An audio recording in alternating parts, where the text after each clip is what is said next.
តាមមើលទាំងអស់គ្នាតើអាចទៅរួចដែរឬទេមុខរបស់លោកប្រធានាធិបតីដូណាល់ត្រាំអាចនឹងនៅជាប់នៅក្នុងកែវភ្នែករបស់ពលរដ្ឋកម្ពុជា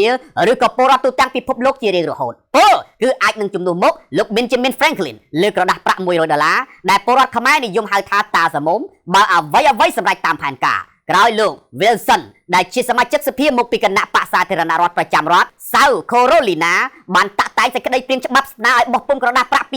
$250ដោយដាក់មុខរបស់លោកដូណាល់ត្រាំនោះឥឡូវមានសមាជិកសភាមកពីគណៈបក្សសាធារណរដ្ឋមួយរូបទៀតហើយបានចេញមុខស្នើឲ្យដកមុខរបស់លោក Benjamin Franklin ដែលត្រូវបានចាត់ទុកថាជាបិតាស្ថាបនិកសហរដ្ឋអាមេរិកដ៏សំខាន់បំផុតមួយរូបផងដែរនោះចេញអំពីក្រដាស់ប្រាក់$100ដែលកំពុងតែចាយទូទាំងពិភពលោកហើយជំនួសដោយដាក់មុខលោកដូណាល់ត្រាំវិញដើម្បីរំលឹកដល់គុណដល់លោកដូណាល់ត្រាំដែលកំពុងតែលះបង់កម្លាំងកាយចិត្តដើម្បីស្ដារសេដ្ឋកិច្ចអាមេរិកឲ្យឈានទៅដល់យុគសម័យមាសលោក Brandon បានប្រាប់ Fox News ថាលោកនឹងដាក់ចេញសេចក្តីព្រាងច្បាប់មួយដើម្បីស្នើឲ្យដាក់មុខរបស់លោកប្រធានាធិបតីដូណាល់ត្រាំលើក្រដាស់ប្រាក់$100ដើម្បីឲ្យពិភពលោកនៅចងចាំគាត់ព្រោះគាត់សុខចិត្តលះបង់ការលេងកីឡាវាយកូនហ្គោលលះបង់ការចំណាយពេលជាមួយនឹងក្រុមគ្រួសារមកធ្វើការបន្ថែមម៉ោងដើម្បីបម្រើជាតិការពារព្រំដែនជួសជុលទំនាក់ទំនងពាណិជ្ជកម្មមិនស្មើគ្នាជាមួយនឹងដៃគូពិភពលោកធ្វើឲ្យអាមេរិកមានថាមពលឯករាជ្យម្ដងទៀតនិងបញ្ចប់ជំនួយបរទេសដែលគ្មានប្រយោជន៍ជាដើមដើម្បីឲ្យអាមេរិកខ្លាំងអស្ចារ្យជាថ្មីនៅក្នុងអាណត្តិ4ឆ្នាំទៅមុខរបស់លោកប្រសិនបើត្រូវបានអនុម័តសេចក្តីព្រាងច្បាប់នេះនឹងក្លាយជាច្បាប់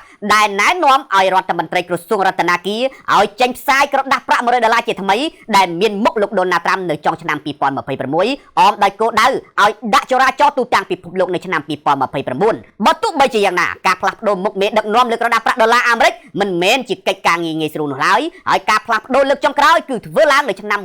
1929ជាពេលដែលលោក Andrew Johnson បានជំនួសលោក Glover នៅលើក្រដាស់ប្រាក់$20ផែនការរបស់រដ្ឋបាលលោកអូបាម៉ាដើម្បីជំនួសមុខរបស់លោក Jackson ដោយប្រើលោកស្រី Harris ប៉ុន្តែមិនបានសម្រេចនោះទេបន្ទាប់មកលោក Trump បានចូលមកកាន់តំណែងសម្រាប់អាណត្តិដំបូងរបស់លោករដ្ឋបាលរបស់លោក Joe Biden បានបន្តកិច្ចខិតខំប្រឹងប្រែងនោះនៅឆ្នាំ2021ក៏ប៉ុន្តែមិនបានសម្រេចដូចគ្នាគណៈច្បាប់របស់សហរដ្ឋអាមេរិកបច្ចុប្បន្នក៏តម្រូវឲ្យមានការធ្វើវិសោធនកម្មជាមុនបើចង់អនុញ្ញាតឲ្យមនុស្សនៅរស់ត្រូវបានបោះពុម្ពនៅលើរូបិយប័ណ្ណប្រធានាធិបតីអាមេរិកលោកដូណាល់ត្រាំបានចេញមកព្រមានចុងក្រោយដល់ក្រុមហាម៉ាស់ឲ្យដោះលែងចំណាត់ខ្មាំងដែលកំពុងតែត្រូវបានឃុំខ្លួននៅតំបន់ហ្គាហ្សាឲ្យឆាប់មកបើមិនដូច្នោះទេពួកគេប្រកាសជាបានឃើញឋាននរកហើយលោកត្រាំបានលើកឡើងនៅក្នុងសារបង្ហោះដ៏វែងនៅលើបណ្ដាញសង្គម Social របស់លោកថាខ្ញុំកំពុងតែបញ្ជូនឲ្យអ៊ីស្រាអែលនៅអ្វីគ្រប់យ៉ាងដែលត្រូវការដើម្បីបញ្ចប់ការងារនេះហើយគ្រប់សមាជិកក្រុមហាម៉ាស់ទាំងអស់កុំសង្ឃឹមថាមានសុវត្ថិភាពបើមិនព្រមធ្វើតាមខ្ញុំការព្រមាននេះលេចមានឡើងតែប៉ុន្មានម៉ោងតែប៉ុណ្ណោះបន្ទាប់ពីសេតាវិមានបានបញ្ជាក់ថា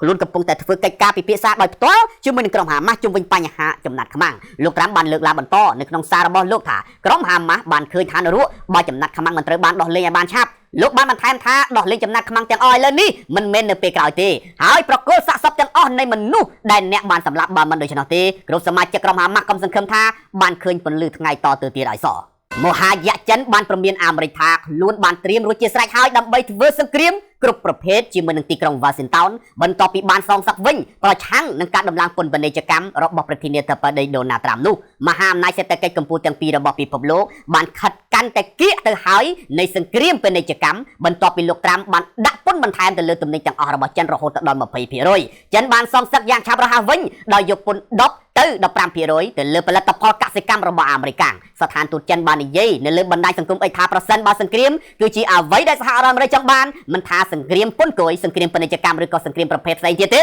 ពួកយើងត្រៀមខ្លួនរួចជាស្រេចដើម្បីប្រយុទ្ធរហូតដល់ទីបញ្ចប់នេះគឺជាវោហាដ៏ខ្លាំងបំផុតរបស់ចិនចាប់តាំងពីលោកត្រាំឡើងកាន់តំណែងជាប្រធានាធិបតីអាមេរិកមកហើយវាលេចឡើងខណៈដែលមេដឹកនាំចិនបានប្រមូលផ្ដុំគ្នាក្នុងទីក្រុងប៉េកាំងសម្រាប់សមាជជាប្រចាំឆ្នាំអំឡុងសមាជនោះនាយករដ្ឋមន្ត្រីចិនលោកលីហ្គាងបានប្រកាសថាប្រទេសចិននឹងបង្កើនការចំណាយលើវិស័យការពារជាតិរបស់ខ្លួនម្ដងទៀតចំនួន 7.2% នៅក្នុងឆ្នាំនេះ